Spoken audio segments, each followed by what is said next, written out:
One day, you notice something strange. The things that once mattered to you no longer seem to reach you. A message arrives, and you do not rush to answer. A plan gets canceled, and instead of feeling disappointed, you feel almost relieved. Someone asks what is wrong, but the honest answer is not sadness, anger, or even exhaustion. It is simply, I don't care.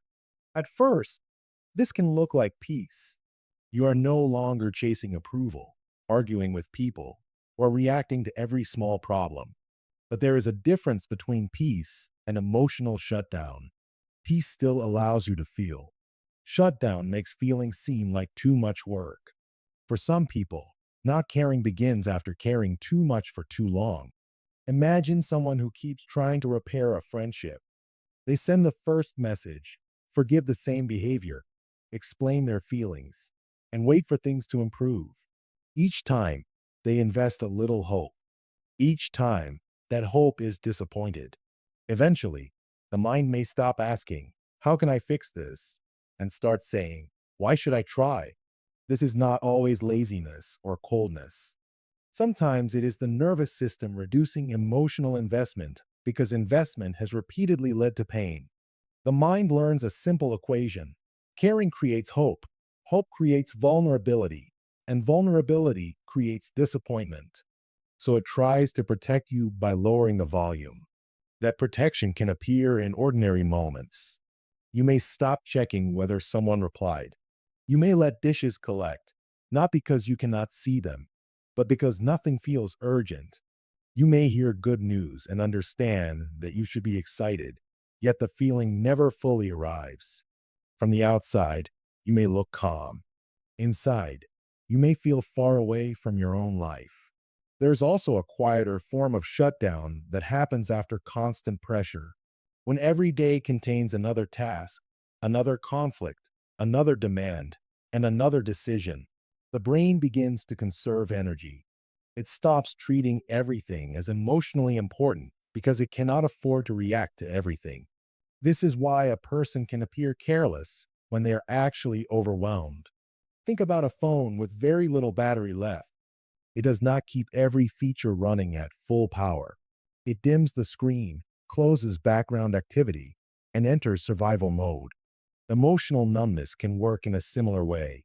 Your system is not necessarily saying, nothing matters. It may be saying, I do not have enough energy to feel all of this right now. The problem is that protection does not always know when to stop. A response that helped you survive one painful period can remain active even when the danger has passed.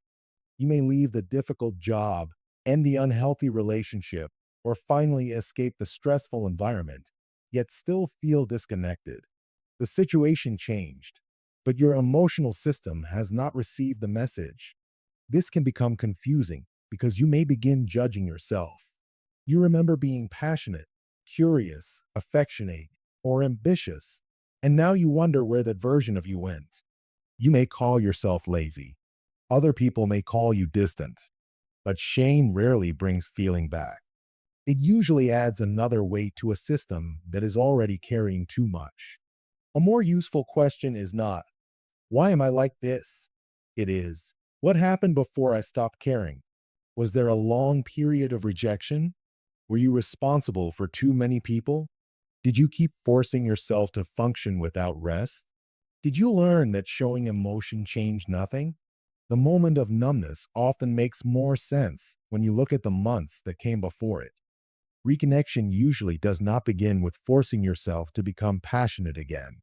It begins with smaller signals of safety. Eat something before you are starving. Rest before you completely collapse. Answer one message instead of trying to repair every relationship. Take a short walk without turning it into a self-improvement challenge. The goal is not to perform wellness. The goal is to show your system that life is no longer demanding everything at once. It also helps to notice the difference between what you truly no longer value and what you are too depleted to feel. Sometimes not caring is growth. You stop chasing people who only notice you when you leave. You stop explaining yourself to those committed to misunderstanding you. You stop treating every opinion as a verdict.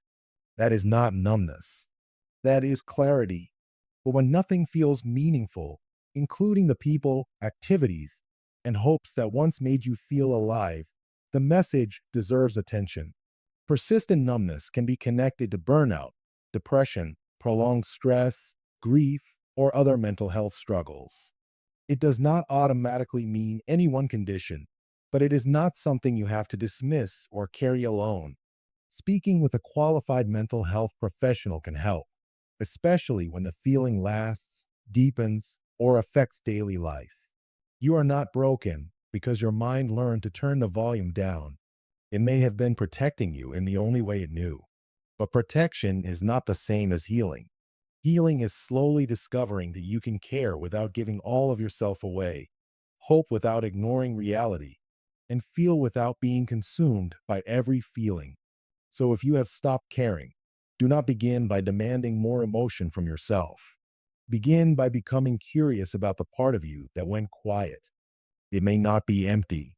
It may simply be waiting to feel safe enough to speak again.